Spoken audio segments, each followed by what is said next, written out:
This video is brought to you by CuriosityStream and my streaming service, Nebula, where you can find a bonus video from me on the music of The Matrix.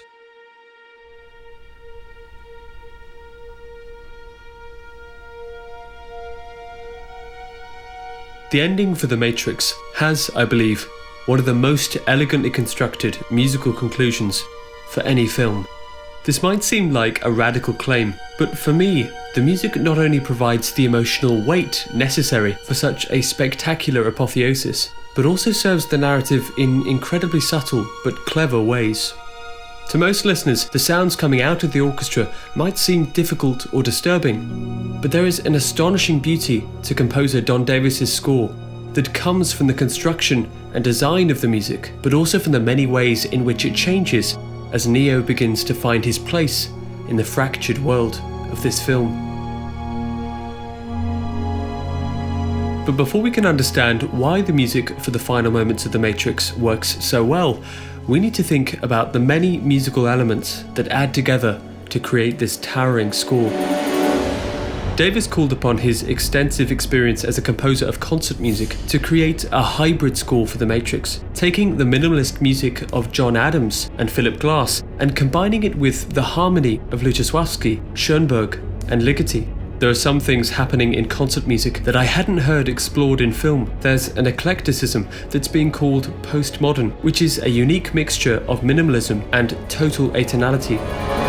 There are certain minimalistic techniques which I thought would symbolically portray the varying levels of reality which the Wachowskis were trying to present. They were crossing genres a lot, and that required a kind of shapeshifter aspect to the music. Instead of being built around several melodic ideas like a traditional score, the score for The Matrix is made up of a number of individual musical cells where harmony, orchestration, rhythm, texture and tone color are just as important as melody. And to find out how Davis uses each of these musical components, let's take a look at the two cues that begin the film: the main titles and Trinity Infinity. As the titles slowly fade into view, we hear our first key musical fragment.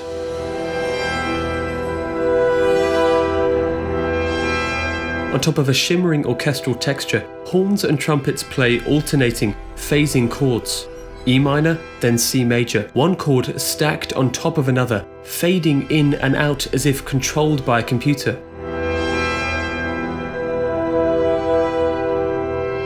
This polychordal idea is at the center of the score, chords of different keys and tonalities heard simultaneously, where one set of notes acts as a reflection of the other. The duality at the heart of the film is heard straight away here: machines and humans, good and evil, life and death captured in a single musical idea. As the titles continue, the central rhythmical unit of the score is introduced by Davis. A quivering string of 16th notes in low woodwind and strings, which has been carefully constructed so that no two lines are identical. What results is a mass of indecipherable material, heard as the stream of trace code of The Matrix cascades down the screen. This musical code continues as Cypher takes the call from Trinity. You weren't supposed to relieve me. I know, but I felt like taking a shift. And as we pass into The Matrix, the phasing polychords return, this time with a bitonal variation: E flat major in trumpets on top of E minor in horns and trombones.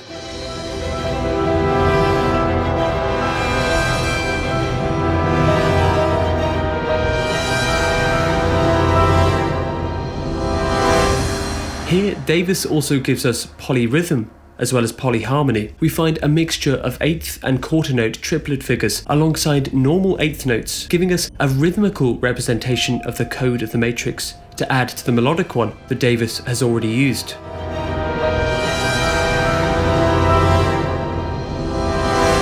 Throughout this opening section, although we get a mixture of tonalities with the phasing chords, the harmony is mainly based around E natural minor or E Aeolian.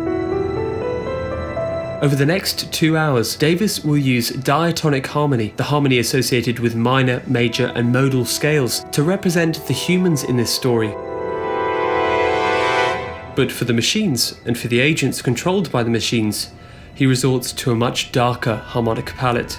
This is first heard as the officers approach Trinity. Brass and woodwind play a sickly cluster chord based on the 12-note chromatic scale.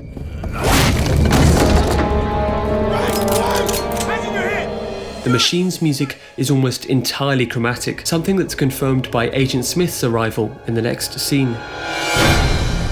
As he steps out of his car, muted trombones and cellos play a menacing musical idea based on 3 notes, each separated by a half step, the beginning of the chromatic scale. These human and machine scales provide the harmonic basis for every melodic fragment used throughout the score, but the harmonies are most often heard in the form of cluster chords, where multiple notes from the scale are played at the same time, either presented without preparation,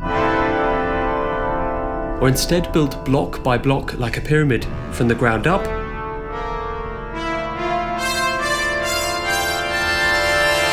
or cascading from the top down. But Davis doesn't just limit himself to diatonic or chromatic harmony. He also employs octatonic scales, which are built from alternating tones and semitones.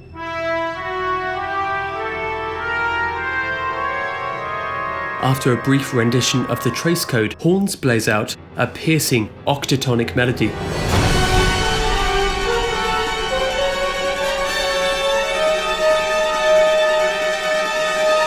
Which leads the music into another orchestral tutti.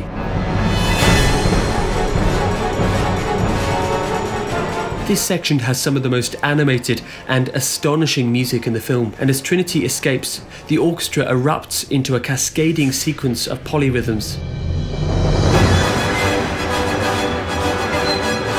Quintuplet flourishes in woodwind against triplets in brass, against 16th notes in bassoon and strings.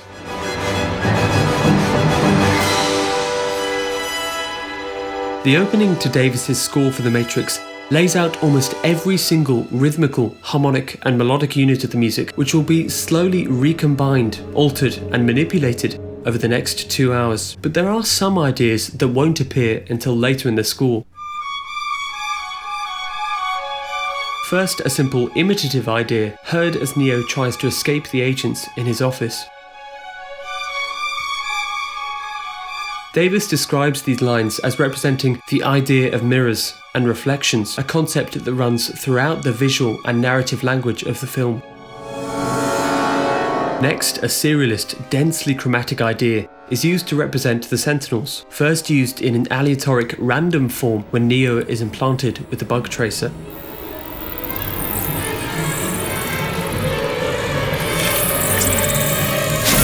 And finally, Trinity gets her own theme, introduced as she appeals to Neo in the first act of the film, as she asks him to trust her. Because you have been down there, Neo. You know that road. You know exactly where it ends. This is arguably the only true melodic idea in the score, giving it a unique place amongst the harsh and sometimes cold musical world that surrounds it. And this, with the exception of a few other small ideas, is it. This is the code that makes up the score that will be used to construct the sound of the Matrix, but that will also change in incremental ways as the story progresses. Okay, so now let's look at the climax of the film. In the third act of the story, Trinity and Neo head back into the Matrix to save Morpheus. Neo is beginning to realize his true power, and although every impossible feat and action that Neo takes in the film is a sign of his potential, the first point where those around him begin to believe that he is the one happens just after Morpheus is rescued, and as they try to escape. Trinity's helicopter is shot, and Davis gives us another polytonal, polyrhythmic orchestral tutti. The music is random and chaotic at the start, but as the helicopter stabilizes, it eventually settles in B-flat minor, a human diatonic scale.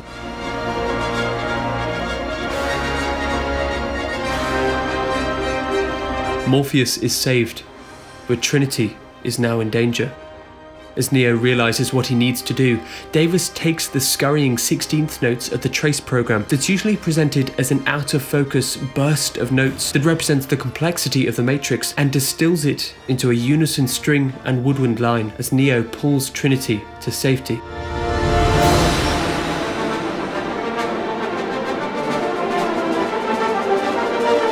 He is beginning to see the patterns behind the code. He is beginning to control the Matrix. But Neo's transformation is not yet complete. He fails to escape the Matrix and is left behind to face the agents.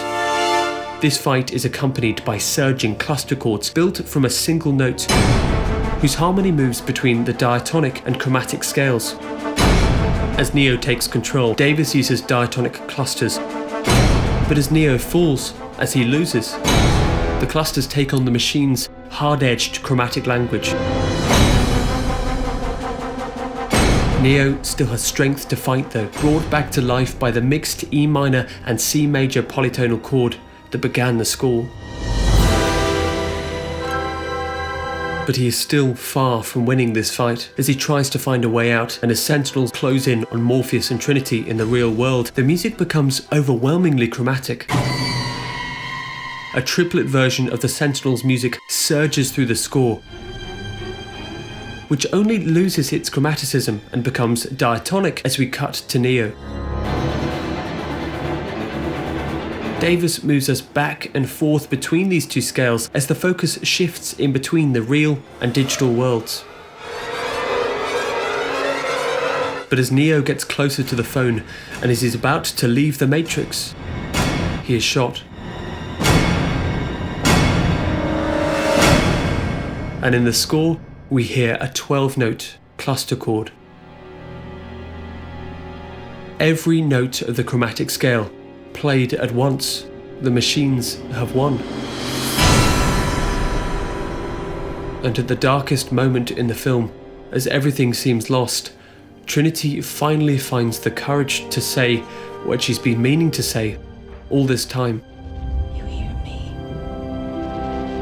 I love you. And her theme plays in horns and violas under rich G minor and C major chords.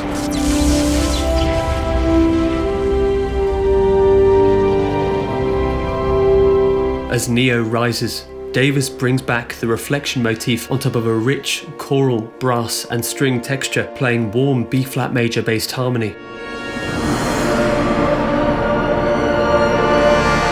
This music that at first represented the mirrored but fractured nature of the two worlds is now unified into a single musical statement. The music gathers behind him, becoming increasingly complex, but staying true to the diatonic B-flat major harmony. The music of the machines has all but disappeared.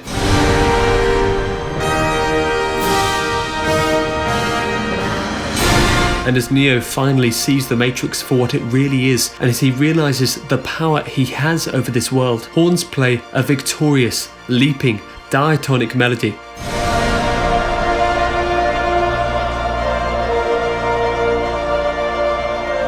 But most importantly, underneath, we hear a mass of polyrhythms, triplets, 16th notes, and 8th notes. The code that was once indecipherable is now Neo's to control. And as the score reaches the final breaths of this musical journey, almost all of the ideas that were presented right at the beginning of the score return: the 16th note trace code, the polychords, the bitonality, and the pyramid clusters. But we now know that this is not dark or threatening music. This is Neo's music. It's the music of the Matrix.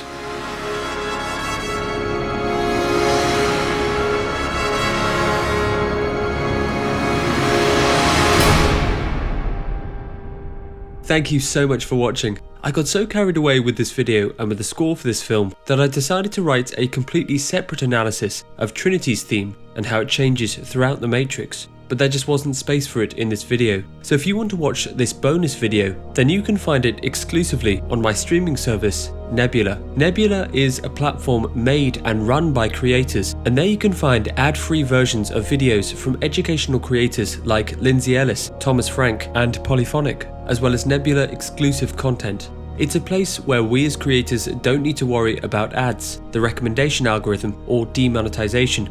Something that's amazing for me, as I get a ridiculous number of copyright claims on my videos. Nebula have also partnered with CuriosityStream, who are kindly sponsoring this video. CuriosityStream is the place to find some of the best documentaries online, and they have thousands of amazing films, like this documentary analysing how Ravel's Bolero influenced composers and artists throughout the world. And they're adding more all the time. And if you want to sign up, follow the link in the description or go to curiositystream.com/listeningin. And for just under $15 a year, you'll not only get access to all of CuriosityStream's documentaries, but you'll also get access to Nebula completely free. And this is a lifetime subscription to Nebula, not just a trial.